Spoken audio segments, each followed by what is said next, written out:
Let me come to the legacy of your father. Ramvilas ji के बारे में बहुत सी बातें कही जाती हैं that he was a leader, he knew which way politics is, which way the wind blows. Without being disrespectful, I want to ask you कि क्या उनकी परछाई से आप बाहर निकल पाए हैं, क्या आप निकलना भी चाहते हैं? I think the second part is more interesting कि क्या आप निकलना भी चाहते हैं, क्या मैं रियली निकलना चाहूँ, मैं क्यों निकलना चाहूँगा. मेरे ऊपर एक छत्र छाया एक ऐसे व्यक्ति की है जो अपने में एक केस स्टडी है.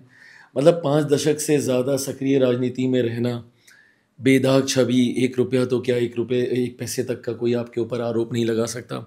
6 प्रधानमंत्रियों के साथ आपने काम किया, विधानसभा का आपने प्रतिनिधित्व किया, 8 बार लोकसभा का आपने प्रतिनिधित्व किया, राज्यसभा का आपने प्रतिनिधित्व किया.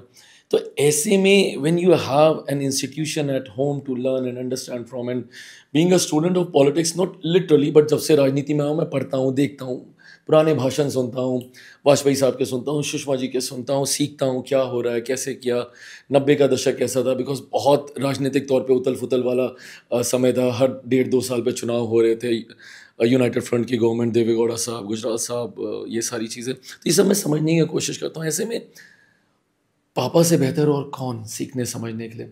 और मैं ये मानूंगा कि हाँ, अब कहीं ना कहीं अगर शैडो इन द सेंस कि जब तक वो थे, of course he was a taller figure, way taller, and you know everything was around him. But उनके जाने के बाद मुझे ये समझ में आया, और जो मैं कई बार अपनी बातों में बोलता भी हूँ, जब लोग बोलते हैं नेपोकिड नेपोकिड नेपोकिड, मैंने हमेशा बोला है कि nepokid just by the virtue you having a heavyweight surname behind your name doesn't mean कि आप कर ही लोगे. And he is no longer around. And he is no longer around. अगर ऐसा होता तो मुझे लगता है अभी तक जितने देश के प्रधानमंत्री, राष्ट्रपति रहे, उन सबके बच्चे किसी ना किसी बड़े पद पर होते ही. But eventually everything boils down to your potential, your capabilities. अगर आप में काबिलियत है आप आगे बढ़ोगे, नहीं है आप कितना भी कर लोगे आप आगे नहीं बढ़ सकते. मुझे ये याद है कि हम लोगों ने मतलब 2014 का चुनाव शायद पापा की वजह से मेरे लिए ईजी हो गया चुनाव लड़ना, बट 19 का मैंने अपनी काबिलियत पर जीता, 3 गुना ज़्यादा मार्जिन से जीता. और 24 आते आते तो मुझसे सब छीन लिया गया था. अगर आप 2020 देखें, मेरे पापा गए. 2021 13 जून 2021 मेरी पार्टी तोड़ दी गई, and eventually calling a split in the family also. And 2022 31 मार्च मेरा घर खाली करवा दिया गया, मुझे सड़क पे फेंक दिया. So I was left with nothing, no family, no house, no party, symbol विम्बल सब. मुझे तो ये भी नहीं पता था कि पार्टी बनाई कैसे जाती है. अगर आपको बनानी है तो मतलब कहीं एप्लीकेशन आपको देनी होती है. I had no idea, no. पूरा रिकंस्ट्रक्ट करना पड़ा. मतलब literally starting from the scratch, हर एक चीज़ सीखी, समझी, पढ़ी, जानी, वहाँ से शुरू. तो जब रिकंस्ट्रक्ट करते हैं तो when you are redoing it, वही पुराना मकान तो नहीं बनता ना, कोई नया बनता है. So what have you done differently from your father? If you see his track and you see his style, थोड़ा सा he was in the socialist mode. In this era and age, that socialism doesn't fit even in Bihar, right? मैं ये मानता हूँ कि समय के हिसाब से, and my father has also changed a lot towards his later years. उनकी भी सोच राजनीति में काफ़ी बदलाव आए, और उन्होंने बोला भी है कि 60 पार करने के बाद आसान नहीं होता है अपनी सोच को बदलना या बदलते ज़माने के साथ चलना. एंड उस वक्त उन्होंने मेरा जिक्र करते हुए कहा था, but then he is You're the one who convinced him to move towards NDA में आना. NDA, और उसी वक्त उन्होंने ये कहा था, because I still remember his first reaction when मैंने हल्के से बस एक फ्लैग ऑफ किया था एनडीए के साथ जाने का. एंड हिज रिएक्शन वॉज, मैं जहर खा लूँगा बट भाजपा के साथ नहीं जाऊँगा. And it was such a strong reaction.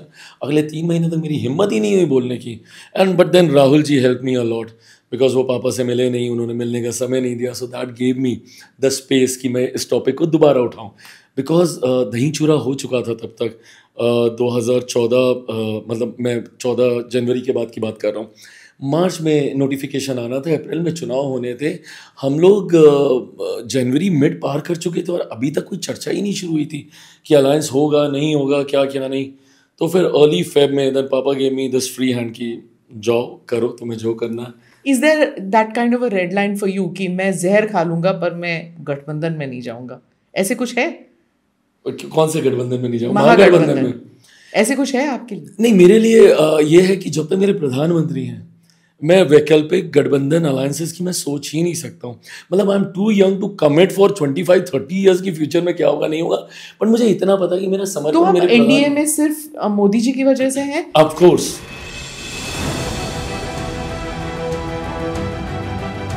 नमस्ते, जय Hind. You're watching ANI podcast with Smita Prakash.